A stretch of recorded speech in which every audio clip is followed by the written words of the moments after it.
پھر ہرکل کی فوج کشی کی باتیں ہوتی رہیں۔ پتا چلا کہ انہوں نے ہرکل کی فوج دیکھی نہیں، صرف سنا ہے کہ یہ فوج اردن میں داخل ہو کر لوٹ مار کر رہی ہے۔ ان کنبوں میں چونکہ عورتیں زیادہ تھیں، اس لیے انہیں بچانے کے لیے یہ لوگ بھاگ نکلے۔ مجاہدین کے لیے ضروری ہو گیا کہ وہ ہرکل کے متعلق صحیح صورتحال معلوم کریں۔ یہ بہت بڑا خطرہ تھا۔ مجاہدین اور آگے چلے گئے۔ انہیں غسان کی ایک بستی نظر آ گئی۔ وہ بستی میں چلے گئے اور بتایا کہ وہ بسرا جا رہے تھے، مگر راستے میں رہزنوں نے انہیں لوٹ لیا ہے۔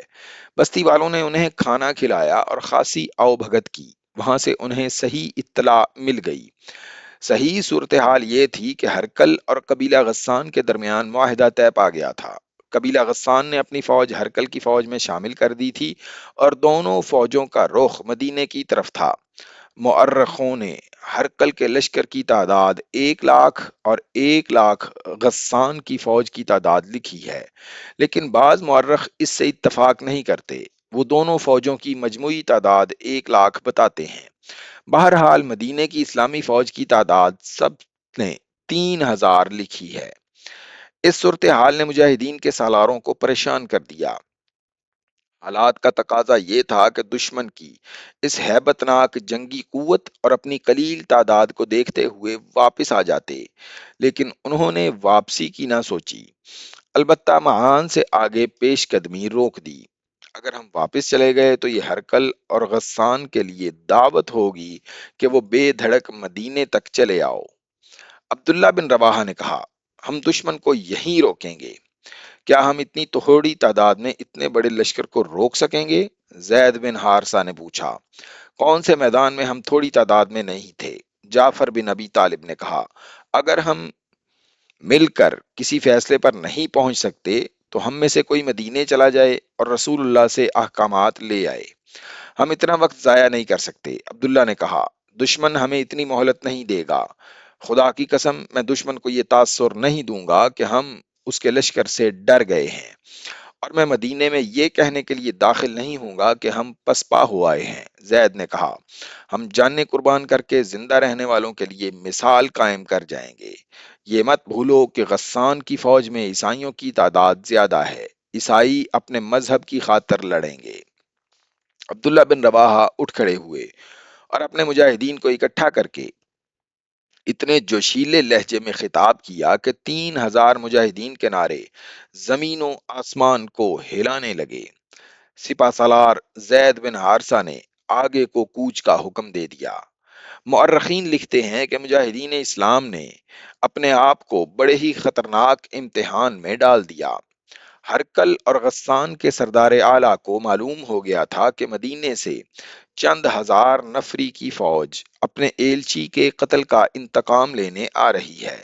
مجاہدین کو کچل ڈالنے کے لیے ہرکل اور غسان کے لشکر آ رہے تھے۔ مجاہدین بڑھتے چلے گئے اور بلقا پہنچے۔ انہیں اور آگے جانا تھا، لیکن غسان کی فوج کے 2 دستے جن کی تعداد مجاہدین کی نسبت 3 گنا تھی، راستے میں حائل ہو گئے۔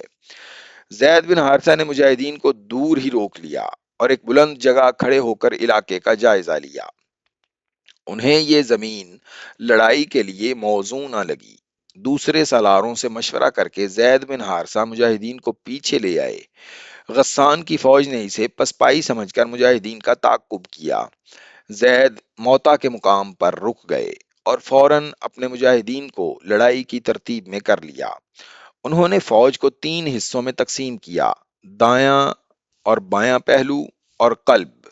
دائیں پہلو کی کمان قطبہ بن قتادہ کے پاس اور بائیں پہلو کی عبایہ بن مالک کے پاس تھی۔ زید خود قلب میں رہے۔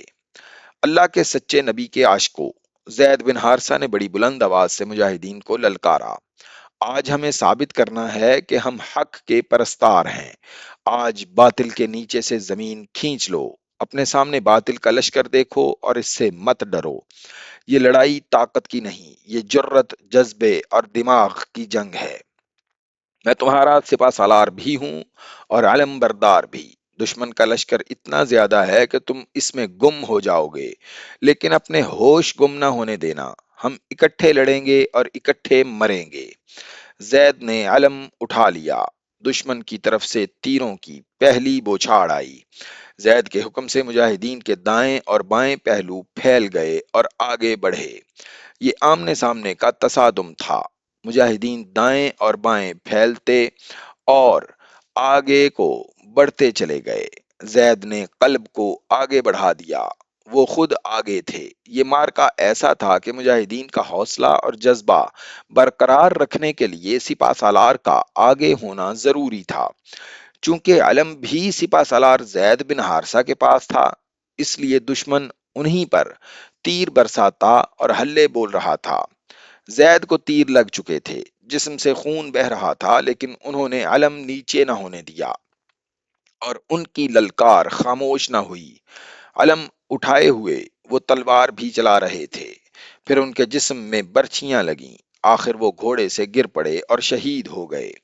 علم گرتے ہی مجاہدین کچھ بد دل ہوئے، لیکن جعفر بن ابی طالب نے بڑھ کر علم اٹھا لیا۔ رسول اللہ کے شہدائیوں، جعفر نے علم اوپر کر کے بڑی ہی بلند آواز سے کہا، خدا کی قسم اسلام کا علم گر نہیں سکتا، اور انہوں نے زید بن حارثہ رضی اللہ تعالی عنہ کی جگہ سنبھال لی۔ مجاہدین لشکر کفار میں گم ہو گئے تھے، لیکن ان کا جذبہ قائم تھا، ان کی للکار اور ان کے نعرے سنائی دے رہے تھے۔ سالار سپاہیوں کی طرح لڑ رہے تھے، ان کا علم بلند تھا۔ تھوڑی ہی دیر بعد علم گرنے لگا، علم گرتا تھا، اٹھتا تھا۔ عبداللہ بن رواحہ نے دیکھ لیا اور سمجھ گئے کہ علم بردار زخمی ہے اور وہ علم کو سنبھال نہیں پا رہا۔ علم بردار سپہ سالار خود تھا، وہ جعفر بن ابی طالب تھے۔ عبداللہ ان کی طرف دوڑے، ان تک پہنچنا ممکن نظر نہیں آتا تھا۔ عبداللہ جعفر تک پہنچے ہی تھے کہ جعفر گر پڑے، ان کا جسم خون میں نہا گیا تھا۔ جسم پر شاید ہی کوئی ایسی جگہ ہو جہاں تیر، تلوار یا برچھی کا زخم نہیں تھا۔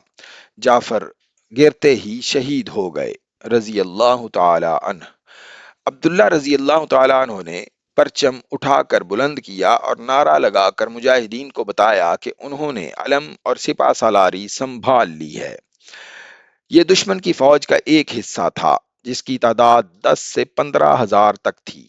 یہ تمام تر نفری غسانی عیسائیوں کی تھی جو اس مارکے کو مذہبی جنگ سمجھ کر لڑ رہے تھے۔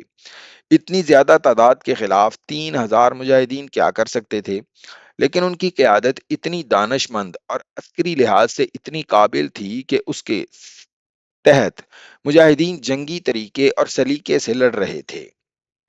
ان کا انداز لٹھ بازوں والا نہیں تھا، مگر دشمن کی تعداد اتنی زیادہ تھی کہ مجاہدین بکھرنے لگے، یہاں تک کہ بعض اس انتشار اور دشمن کے دباؤ اور زور سے گھبرا کر مارکے سے نکل گئے، لیکن وہ بھاگ کر کہیں گئے نہیں، قریب ہی کہیں موجود رہے۔ باقی مجاہدین انتشار کا شکار ہونے سے یوں بچے کہ وہ 4-4، 2-2، 4-4، 5-5 اکٹھے ہو کر لڑتے رہے۔ جنگی مبصرین نے لکھا ہے کہ غسانی مسلمانوں کی اس افراتفری کی کیفیت سے کچھ بھی فائدہ نہ اٹھا سکے، جس کی وجہ یہ ہے کہ مسلمان اتنی بے جگری سے اور ایسی مہارت سے لڑ رہے تھے کہ غسانیوں پر ان کا رعب طاری ہو گیا تھا۔ وہ سمجھتے تھے کہ مسلمانوں کا بکھر جانا بھی ان کی چال ہے۔ مورخ لکھتے ہیں کہ مسلمانوں کے سالاروں اور کمانڈروں نے اس صورتحال کو یوں سنبھالا کہ اپنے آدمیوں کو مارکے سے نکالنے لگے تاکہ انہیں منظم کیا جا سکے۔ اس دوران علم ایک بار پھر گر پڑا۔ تیسرے سپہ سالار عبداللہ بن رواحہ بھی شہید ہو گئے رضی اللہ تعالی عنہ۔ اب کے مجاہدین میں بددلی نظر آنے لگی۔ علم کا تیسری بار گرنا اچھا شگون نہیں سمجھا جا رہا تھا۔ رسول کریم صلی اللہ علیہ وآلہ وسلم نے یہی 3 سالار مقرر کیے تھے، اب مجاہدین کو سپہ سالار خود مقرر کرنا تھا۔ علم گرا ہوا تھا جو شکست کی نشانی تھی۔ ایک سرکردہ مجاہد ثابت بن ارکم نے علم اٹھا کر بلند کیا اور نعرہ لگانے کے انداز سے کہا، اپنا سپہ سالار کسی کو بنا لو، علم کو میں بلند رکھوں گا، میں ثابت بن ارکم ہوں۔ مؤرخ ابن سعد نے لکھا ہے کہ ثابت اپنے آپ کو سپہ سالاری کے قابل نہیں سمجھتے تھے، اور وہ مجاہدین کی رائے کے بغیر سپہ سالار بننا بھی نہیں چاہتے تھے، کیونکہ نبی کریم صلی اللہ علیہ وسلم کا حکم تھا کہ 3 سالار اگر شہید ہو جائیں تو چوتھے سپہ سالار کا انتخاب مجاہدین خود کریں۔ ثابت کی نظر خالد بن ولید پر پڑی جو قریب ہی تھے، مگر خالد بن ولید کو مسلمان ہوئے ابھی 3 ہی مہینے ہوئے تھے، اس لیے انہیں اسلامی معاشرت میں ابھی کوئی اہمیت حاصل نہیں ہوئی تھی۔ ثابت بن ارکم نے عسکری خالد کے عسکری جوہر اور جذبے سے واقفیت رکھتے تھے، انہوں نے علم خالد کی طرف بڑھایا، بے شک اس رتبے کے قابل تم ہو خالد۔ نہیں، خالد نے جواب دیا، میں ابھی اس کا مستحق نہیں۔ خالد نے علم لینے سے انکار کر دیا۔ لڑائی کا زور کچھ ٹوٹ گیا تھا، ثابت نے للکار کر مجاہدین سے کہا، خالد سے کہو علم اور سپہ سالاری لے لے۔ بیشتر مجاہدین خالد کی عسکری قابلیت سے واقف تھے اور قبیلہ قریش میں ان کی حیثیت سے بھی بے خبر نہیں تھے۔